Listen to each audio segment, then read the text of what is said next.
معزز حاضرین جمعہ اور قابل احترام اسلامی ماؤں اور بہنوں، ہم سب اس حقیقت سے بخوبی واقف ہیں کہ بہت جلد ہم اور پوری امت مسلمہ دنیا کے کونے کونے میں رمضان مبارک کا استقبال کرنے جا رہی ہے۔ ایک ایسے عظیم الشان مہمان کا ہم استقبال کرنے والے ہیں جو اپنے ساتھ برکتوں سعادتوں کا خزانہ ہم پر لٹانے کے لیے آنے والا ہے۔ اب یہ ہماری اپنی جو بات ہے کہ ہم اس کے اپنے خزانے سے اپنا دامن کتنا بھرتے ہیں یا اپنا دامن ہم خالی جو لے جاتے ہیں، یہ ہماری اپنی بات ہوگی۔ امت مسلمہ کا ایک ایک فرد رمضان کی آمد سے خوش ہوا کرتا ہے۔ جو واقعی معنوں میں مسلمان ہوتا ہے، جو اللہ کا بندہ ہوتا ہے، تو یقیناً اللہ تعالیٰ کے اس انعام پر بے تحاشا اس کو خوشی ہوتی ہے۔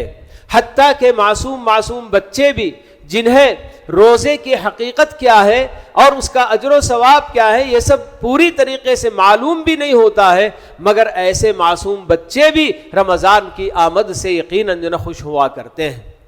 تو ایسے ماحول میں اللہ رب العالمین نے ہمارے اوپر رمضان کے روزے فرض کیے ہیں۔ اللہ تعالیٰ کا فرمان ہے کہ فمن شہد منکم الشہر فلیصمہ، مرد عورت امیر کبیر غریب جو کوئی بھی ہو، اللہ تعالیٰ نے کہا کہ جو بھی رمضان کا مہینہ پالے تو اس کے اوپر روزہ رکھنا فرض ہے۔ لیکن دیکھنے میں یہی آتا ہے معاشرے کے اندر کہ جہاں چھوٹے چھوٹے بچے روزہ رکھ کر خوشی محسوس کرتے ہیں، وہاں کتنے ایسے بالکل یعنی کہ ہٹے کٹے نوجوان جو ہر طرح سے بالکل صحت یاب ہوتے ہیں، تنومند ہوتے ہیں، مگر معمولی بہانے بنا کر روزے چھوڑتے ہوئے نظر آتے ہیں کہ ہم کو ڈیوٹی کرنا ہوتا ہے، اتنے گھنٹے ہم کو کام کرنا ہوتا ہے، تو کام کرتے ہوئے ہم روزہ نہیں رکھ سکتے ہیں، بڑے آرام سے بالکل روزہ چھوڑتے ہوئے نظر آتے ہیں۔ یاد رکھیں کہ یہ کوئی عذر اللہ تعالیٰ کے پاس قابل قبول نہیں ہے۔ صرف بیمار یا مسافر، تو اس طرح کے جو آزار اللہ تعالیٰ نے ہمیں بتائے ہیں، بس ان کے پائے جانے کی وجہ سے تو روزہ چھوڑا جا سکتا ہے، ورنہ ایسے ہی کسی اور عذر کی بنیاد پر روزہ بالکل نہیں چھوڑا جا سکتا۔ تو بہرکیف ہم لوگ بہت جلد اس ماہ مبارک کا استقبال کرنے والے ہیں۔ دعا فرمائیے اللہ تعالیٰ سے کہ اللہ تعالیٰ ہماری اپنی زندگیوں میں مہلت دے، ہماری زندگیوں میں برکت رکھے کہ آنے والا رمضان بھی ہم پا سکیں، کیونکہ ہم جانتے ہیں کہ ہمارے اپنے کتنے رشتہ دار، عزیز و اقارب، دوست احباب، محلے والے جو پچھلے رمضان کا استقبال کرنے کے لیے ہمارے ساتھ موجود تھے، لیکن اب وہ ہمارے ساتھ موجود نہیں ہیں، بلکہ وہ اپنی قبروں کے گڑھوں میں پہنچ چکے ہیں۔ تو یہ اللہ رب العالمین کا فیصلہ ہوگا کہ کون اس کا استقبال کرنے کے لیے زندہ رہے۔ تو یہ اسی لیے ہم کو اللہ تعالیٰ سے دعا کرتے رہنا ہے کہ ہمارے اپنے اسلاف جیسے جیسے رمضان قریب آتا تو بے تحاشا اللہ تعالیٰ سے دعائیں کیا کرتے تھے کہ پروردگارہ رمضان کی سعادتیں، رمضان کی برکتوں سے مالا مال ہونے کے لیے ہمیں زندہ رکھ اور ہماری اپنی زندگی میں برکت عطا فرما۔ تو حضرات و خواتین، یہ رمضان کا مہینہ اللہ رب العالمین نے سال میں ایک مرتبہ اس کا وقت مقرر کر رکھا ہے۔ یہ رمضان کا مہینہ کیوں آتا ہے اور اللہ تعالیٰ اس کے پیچھے ہم سے کیا چاہتے ہیں؟ ہم سب یہ جانتے ہیں کہ ہماری اپنی فطرت دنیا کو لے کر کیا ہے، اور دنیا کی فطرت ہمیں اپنی طرف کھینچنے کے اعتبار سے کیا ہوتی ہے، کہ کس طرح سے دنیا کی ایک ایک چیز ہمیں اپنی طرف کھینچتی ہوئی بالکل نظر آتی ہے، اور انسان بھی بلکہ مسلمان بھی بہت جلد دنیا سے متاثر ہوتا ہے اور دنیا کی طرف راغب بھی ہو جاتا ہے۔ اگر اس کو یہ سلسلہ ایسے لمبا ہوتا چلا جائے تو پھر ایسی صورت میں بہت تھوڑے بندے ایسے ہوں گے جو اللہ تعالیٰ کی بندگی پر برابر پابندی کے ساتھ جمے رہیں گے، ورنہ ایک بڑی تعداد دنیا کے پیچھے ہی بھاگتی ہوئی نظر آ جائے گی۔ تو اس لیے اللہ تعالیٰ ہمارے لیے ہمارے اپنے اوپر رحم کرتے ہوئے ہم پر احسان کرتے ہوئے رمضان کا یہ مہینہ ہم کو عطا کرتے ہیں کہ جس مہینے میں آدمی بہت ساری چیزیں اپنے اندر تبدیلیاں پیدا کرنے کی کوشش کرتا ہے، اور یہ تبدیلیاں پیدا کرنا یہی در حقیقت رمضان کے پیچھے اصل مقصد ہے، جس کو ہم تربیت کہہ سکتے ہیں، ٹریننگ کہہ سکتے ہیں، کہ رمضان کے اس مہینے کے پیچھے اللہ رب العالمین بہت ساری پیاری پیاری صفات اور اعلیٰ صفات اور اعلیٰ کردار کی ٹریننگ اللہ تعالیٰ ہم کو جنت دینا چاہتے ہیں۔ اللہ تعالیٰ نے قرآن مجید میں مقصد صیام، روزہ کیوں فرض کیا گیا، اس کا مقصد خود اللہ تعالیٰ نے بتایا کہ کتب علیکم الصیام کما کتب علی الذین من قبلکم لعلکم تتقون کہہ کر، کہ لوگوں یہ روزہ صرف امت مسلمہ کے اوپر نہیں بلکہ اس سے پہلے بھی جتنی امتیں گزر چکی ہیں سب کے اوپر اللہ نے فرض کیا ہے، اور روزے کے فرض کیے جانے کا مقصد کیا ہے؟ تاکہ تمہارے اندر تقوی پیدا ہو جائے، اللہ تعالیٰ کا ڈر پیدا ہو جائے۔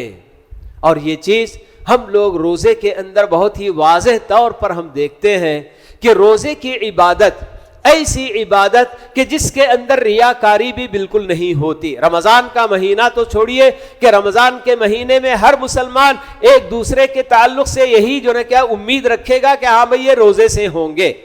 لیکن غیر رمضان میں آپ اندازہ لگا سکتے ہیں کسی مومن کے بارے میں کہ آج یہ روزے سے ہے، جب تک وہ نہ بتائے کسی کو پتہ بھی نہیں چلتا، کیونکہ اس کے لیے کوئی ظاہری حرکت نہیں ہوتی ہے۔ جیسے نماز ہم پڑھتے ہیں تو اس کے لیے کچھ نہ کچھ اشارے ہم کرتے ہیں، اور کچھ صدقات و خیرات بھی کرتے ہیں تو کسی کے سامنے کھڑے ہوتے ہیں، دیتے ہیں، کرتے ہیں، یہ سب ہوا کرتا ہے۔ لیکن رمضان کے روزہ ایک ایسی عبادت کہ جس کی کوئی ظاہری شکل نہیں ہوتی ہے، اسی لیے اللہ تعالیٰ کو یہ عبادت بہت زیادہ پسندیدہ بھی ہے، اور اللہ تعالیٰ اس کا اجر و ثواب خود اپنے سے دینے کا وعدہ بھی کرتے ہیں۔ لیکن بہرحال روزہ، اس کے پیچھے اللہ تعالیٰ ہمارے اندر جو اس کا خوف اور اس کا ڈر ہمارے اندر جو پیدا کرنا چاہتے ہیں، تو ہم سب اچھی طرح سے جانتے ہیں کہ روزے دار جب روزے سے ہوتا ہے اور اس کے اپنے سامنے کتنی اس کی پسندیدہ چیز کیوں نہ ہو جائے کھانے پینے کی، یا اس کے اپنے گھر میں وہ اور اس کی بیوی اکیلے بھی ہوتے ہیں اور کوئی ان کو دیکھنے والا نہیں، مگر اس کے باوجود نہ کھانے پینے کے وہ قریب جاتا ہے اور نہ ہی میاں بیوی کے تعلقات قائم کرنے کی کوشش کی جاتی ہے، کیونکہ انہیں معلوم ہے کہ اگرچہ کہ ہمیں کوئی اور دنیا والے نہیں دیکھ رہے ہیں مگر ہمارا اپنا رب ہماری نگرانی کر رہا ہے۔ تو اللہ تعالیٰ کی نگرانی کا احساس جب آدمی کے دل میں پیدا ہوتا ہے اور اس کی وجہ سے اللہ تعالیٰ کی کسی حکم کی خلاف ورزی کرنے سے بندہ جب بچ جاتا ہے تو یہی تو تقویٰ ہے۔ اور یہ چیز ہمیں بہت وسیع پیمانے پر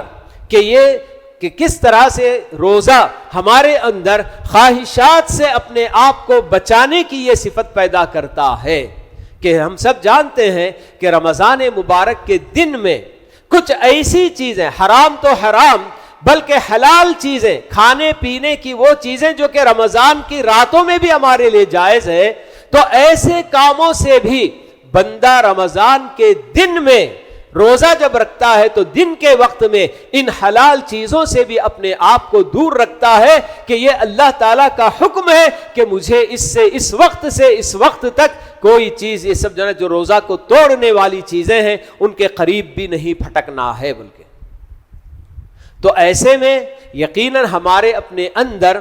ایک طرح سے اپنی خواہشات جو کہ حرام چیزوں کی طرف ہمارا اپنا نفس لپکتا ہے، ہمارے دل میں اگر خواہش پیدا ہوتی ہے تو اپنے آپ کو کنٹرول کرنے کا یہ جذبہ، یہ ٹریننگ ہمیں پورے رمضان کے مہینے میں سمجھیے کہ دی جاتی ہے۔ جبھی تو اللہ کے نبی صلی اللہ علیہ وسلم ہمیں بتاتے ہیں کہ جو بندہ اپنے دونوں جبڑوں کے بیچ والے کی اور اپنے رانوں کے بیچ والے کی چیز کی جو مجھے ضمانت دے گا اس کی حفاظت کی، تو میں اس کو جنت کی ضمانت دیتا ہوں۔ بلکہ ہمارے اپنے دونوں جبڑے جو ہیں تو ان میں منہ ہے جس کے اندر زبان بھی ہے، تو ہم اپنی زبان اپنی مرضی سے جیسے چاہے استعمال نہیں کر سکتے، گالی گلوچ میں یا پھر جو نا غیبت میں یا کسی اور کی جو نا کیا ہے چغلی کھانے میں، اس طرح کے کاموں میں بھی ہم استعمال نہیں کریں گے۔ اور اسی طرح سے کھانے پینے میں بھی جو حلال ہے بس وہی کھائیں گے، جو حرام ہے تو اس کے ہم قریب بھی نہیں جائیں گے۔ تو یہ سب ایک طرف سے ہمیں اپنی جو نا کیا ہے زبان کی اور اپنے منہ کی حفاظت کی بات آپ بتا رہے ہیں، اور ہمارے اپنے دونوں رانوں کے درمیان ہماری اپنی شرمگاہ ہوتی ہے۔ تو گویا ایک طرح سے ظاہری جو بھی خواہشات کھانے پینے کی وہ بھی ہیں، اور دوسری طرف جو بالکل معنوی خواہشات جس کے اندر حرام کاریاں بھی داخل ہیں، ان سب کی جو بندہ حفاظت کرنے کی مجھ کو ضمانت دے گا، اللہ کے نبی صلی اللہ علیہ وسلم بتاتے ہیں کہ میں اس کو جنت کی ضمانت دیتا ہوں بول کے۔ اور یہ روزہ ہمارے اندر ان دونوں چیزوں کی حفاظت کی بہت زبردست ٹریننگ ہمارے اندر کرتا ہے۔ اور اسی طرح سے اس روزے کے ذریعے ہمیں ہمارے اپنے اعصاب پر کنٹرول کرنے کی بھی جناب بات ہم کو بتائی جاتی ہے۔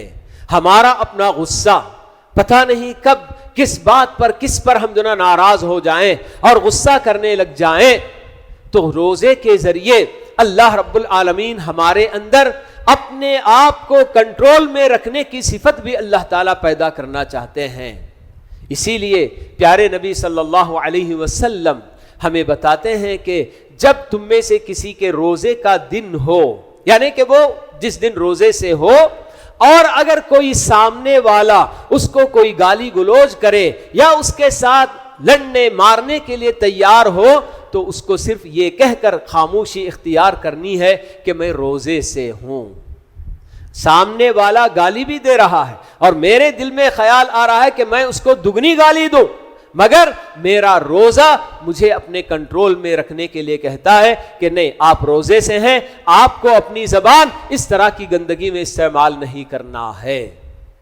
تو ایک طرح سے یہ روزہ ہمارے اپنے اعصاب پر ہمارے اپنی جو ہے کیا ہے غصے کو پینے کی صفت ہمارے اندر پیدا کرتا ہے۔ تو یہ بھی اللہ رب العالمین روزے کے ذریعے ہمارے اندر یہ جناب کتنی اونچی صفت ہے کہ اللہ تعالیٰ ایسے بندوں کی قرآن مجید میں تعریف کرتے ہیں کہ وَالْكَاظِمِينَ الْغَيْظَ وَالْعَافِينَ عَنِ النَّاسِ کہہ کر،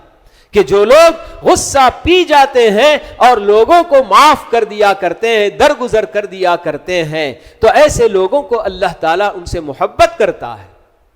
تو یہ بہت ہی اعلیٰ صفت ہے کہ ایک انسان اپنا غصہ بالکل کنٹرول میں رکھے۔ اسی لیے پیارے نبی صلی اللہ علیہ وسلم کے پاس جب ایک صحابی آ کر نصیحت طلب کرتے ہیں، اللہ کے نبی مجھ کو نصیحت کیجئے، وصیت کیجئے، تو آپ یہی کہتے ہیں لا تغضب، بس غصہ مت کرو۔ وہ پھر کہتے ہیں اللہ کے نبی کچھ اور، کہتے ہیں لا تغضب لا تغضب۔ 3 مرتبہ بھی اللہ کے نبی صلی اللہ علیہ وسلم ان کو ایک ہی نصیحت یہی کرتے ہیں کہ بس غصے پہ کنٹرول رکھو، غصہ بے جا غصہ مت کرو ملکے سے۔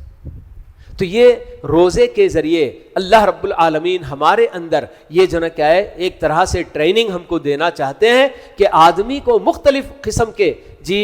حالات اس کے سامنے آ سکتے ہیں۔ کبھی کوئی نوکر، کوئی مزدور میرا اپنا کچھ نقصان کر دے، یا کسی اور کی طرف سے کوئی اور جو نا بات ہو جائے، غلطیاں ہو سکتی ہیں، انسان ہے، لیکن جو بڑا ہوتا ہے تو اس کو اپنے بڑے پن کا اظہار کرنا ہے اور کسی بھی طرح سے اپنے آپ کو قابو میں رکھنے کی کوشش کرنا ہے۔ تو یہ روزے کا بہت بڑا سبق ہم کو جو نا ملتا ہے۔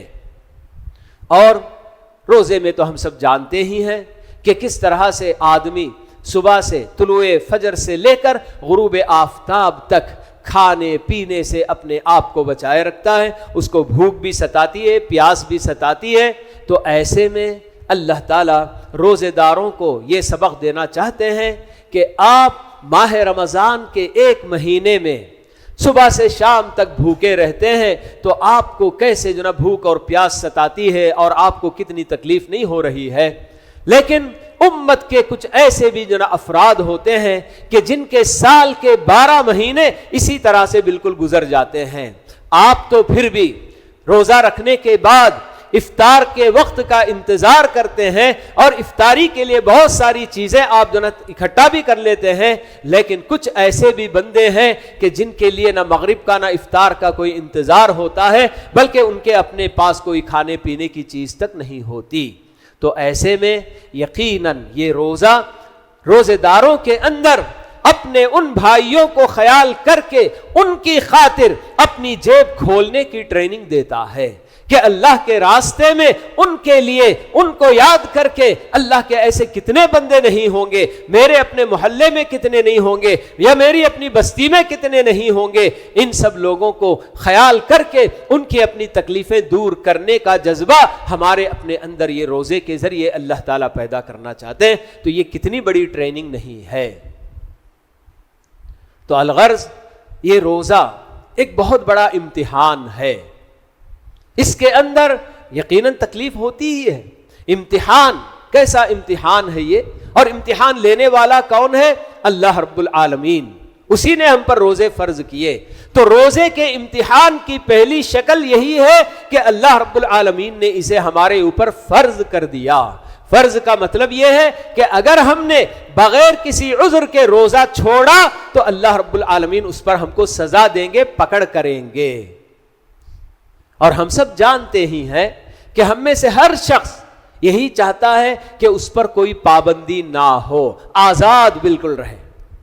جی پوری زندگی بندہ یہی چاہے گا کہ مجھے کسی طرح کی پابندیوں میں جکڑا نہ جائے، کوئی چیز مجھے نہ ضروری قرار دے، نہ میرے اوپر فرض کریں، نہ کسی سے مجھے روکیں، مجھ کو بالکل آزاد چھوڑ دو، میں جو چاہے کر لوں اور جو چاہے نہ کروں۔ تو اس طرح سے جو نا ہر انسان کی فطرت ایسی ہی ہوتی ہے۔ تو اللہ تعالیٰ نے جب روزے کو فرض کر دیا ہے تو یقیناً اس کا فرض ہونا یہ خود ایک بہت بڑا امتحان ہے۔ اور پھر پورا ایک مہینہ بالکل اسی جو نا کیا ہے کیفیت سے بندے کو گزرنا ہوگا۔ پتہ نہیں کبھی روزہ عین دھوپ کے وقت میں، گرمی کی شدت میں بھی جو نا کہ رمضان کا مہینہ آ سکتا ہے، اور کبھی ایسا بھی ہو سکتا ہے کہ آدمی کے بہت سارے کام اس کے اوپر پینڈنگ رہیں گے اور وہ ان کاموں کو نمٹانا چاہتا ہے کہ ایسے ایام میں روزہ آ جائے گا، اور پتہ نہیں کیسے کیسے حالات ہوں گے۔ مگر جب اللہ تعالیٰ نے ہمارے اوپر اس کو فرض کیا ہے تو یقیناً اس کو جو نہ کیا ہمیں اسی وقت میں، نہ ایک مہینہ پہلے نہ ایک بعد میں، ہمیں ادا نہ کرنے کی بالکل کوئی گنجائش نہیں ہے۔ اگر ہے تو وہ صرف بیمار کے لیے یا مسافر کے لیے اللہ تعالیٰ نے چھوٹ دی ہے کہ وہ رمضان کے مہینے میں اگر روزہ رکھ سکتا ہے تو رکھ لے، مسافر بھی ہو یا پھر بیمار بھی ہو، اگر وہ روزہ رکھ سکتا ہے تو رکھ لے، اگر نہیں رکھ سکتا ہے تو رمضان کے بعد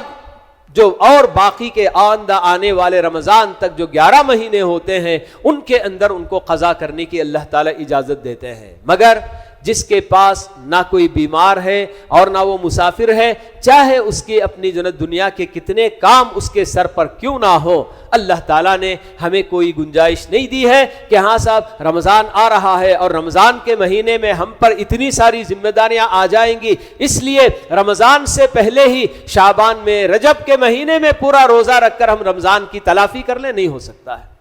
اللہ تعالیٰ نے جو مہینہ مقرر کیا ہے رمضان کا، بس اسی میں آپ کو روزہ رکھنا ہے۔ تو ایسے میں یہ سب جو نا کیا ہے امتحان سے کچھ کم نہیں ہے، اور اللہ تعالیٰ اس امتحان میں ہمیں کیوں ڈالنا چاہتے ہیں؟ تاکہ اللہ تعالیٰ یہ جاننا چاہتے ہیں، اللہ تعالیٰ کو معلوم ہے مگر پھر بھی بالکل عملی طور پر، پریکٹیکل طور پر یہ چیز بالکل سامنے آ جائے کہ کون واقعی اللہ کا بندہ ہے، کہ اللہ تعالیٰ کے ہر حکم کو مان کر اللہ نے جیسے جو نا کام کرنے کا حکم دیا ویسا کرتا ہے، اور کون اللہ کا بندہ اپنے آپ کو کہتا تو ہے مگر اللہ تعالیٰ کے کسی حکم کی اس کو پرواہ نہیں ہوتی۔ یہ جو نا کیا ہے بالکل ظاہری طور پر سب کے سامنے بات آ جائے، اس لیے اللہ رب العالمین اتنا بڑا امتحان ہم سے جو نا لے رہے ہیں۔ تو الغرض جو سب سے بنیادی مقصد روزے کی فرضیت کا، اللہ رب العالمین نے ہمیں اس کا تقوی پیدا کرنے کی، کہ اللہ تعالیٰ کا خوف، اللہ تعالیٰ کا یہ ڈر۔ تو جیسے بندہ رمضان کے مہینے میں روزہ رکھنے کے بعد اپنے آپ کو روزے کی حالت میں پوری طرح سے اپنی آنکھوں کی حفاظت کرتا ہے، اپنے کانوں کی حفاظت کرتا ہے، اپنی زبان کی حفاظت کرتا ہے، تو جیسے رمضان میں کرتا ہے تو رمضان کے بعد بھی اس رب ہی کا یہ حکم ہے کہ ہمیں ہر وقت اپنی آنکھوں کی حفاظت کرنی ہے حرام دیکھنے سے، کانوں کی حفاظت کرنی ہے حرام سننے سے، زبان کی حفاظت کرنی ہے حرام بولنے کرنے سے، اپنی شرمگاہ کی حفاظت کرنی ہے، اور بہت سارے کام جو کہ زندگی بھر کرنے کا اللہ نے حکم دیا ہے، تو آخر ہم کیوں بھول جاتے ہیں؟ رمضان میں صرف یاد آتا ہے کہ ہمارے رب کا یہ حکم ہے اس لیے بجا لائیں، تو کیا غیر رمضان میں رب نے وہ حکم نہیں دیا؟ پوری زندگی کے لیے اللہ تعالیٰ کا یہی حکم ہے۔ تو یہ جو تقوی اللہ تعالیٰ پیدا کرنا چاہتے ہیں، اس کے پیچھے یہی ہے کہ بالکل ہمارے اپنے اندر جب تقوی پیدا ہو جائے تو وہ ہماری اپنی پوری زندگی پر وہ جو ہے کیا ہے محیط ہو، ہماری اپنی پوری زندگی میں وہ چیز شامل ہو جائے، یہ اللہ تعالیٰ کا مقصد ہے۔ تو بہرحال رمضان مبارک کے ذریعے اللہ تعالیٰ ہمیں بہت ساری باتوں کی ٹریننگ دینا چاہتے ہیں۔ موٹی موٹی کچھ باتیں میں نے آپ لوگوں کے سامنے رکھی ہیں، بتائی ہیں، تو اللہ رب العالمین سے ہم یہی دعا کرتے ہیں کہ اللہ تعالیٰ ہمیں آنے والا یہ رمضان ہماری اپنی زندگی کا ایک ٹرننگ پوائنٹ بنائے، کیونکہ اس ماہ مبارک کا استقبال کرنے کے لیے ہمیں ہمارے اپنے ظاہر کی پاکی صفائی مقصود نہیں ہونی چاہیے، کہ بہت سارے گھروں میں صرف استقبال رمضان کے اس کا استقبال کرنے سے پہلے گھروں کی صفائی، جالا مارنا، گھر کو دھو کے چھوڑنا کرنا، یہ سب کچھ کر لیا کرتے ہیں، لیکن